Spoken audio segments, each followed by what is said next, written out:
as we intercepted a pass. Comes up with a fumble at the 5-yard line. Bradshaw. He heaves a Swan. Touchdown. Man, what an extra pass. Winning one for the Chief. That was our battle cry, so to speak. Win one for the Chief. And to see him standing up on the podium there with Chuck and the commissioner and Dan, it was just something real special.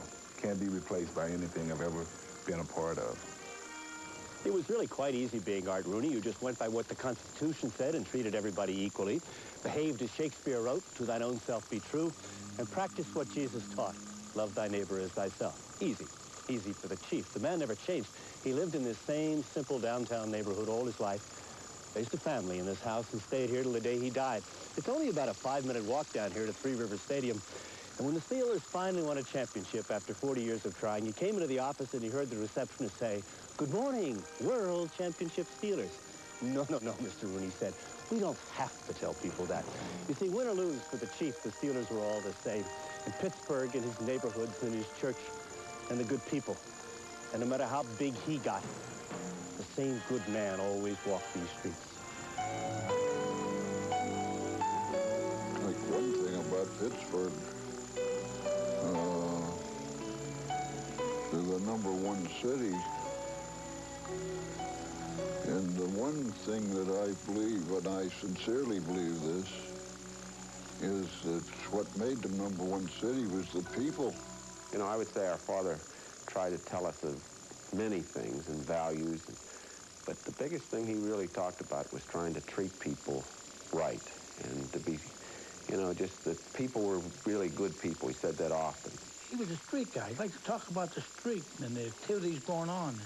The guy running for the office, what we thought about him, you know, and just joke about it. And he'd bring a couple of his stories in about the past.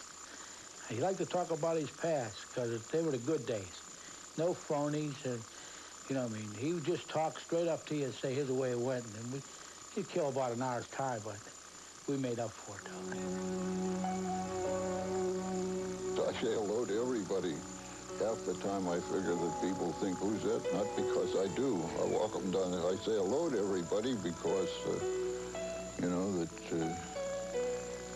so many people say hello to you. I guess they've seen me on television and I figure that they know me. And so often since I've been back coaching, you know, I'd be in there watching the film and he'd walk by the door and have a cigar, my boy, you know, and I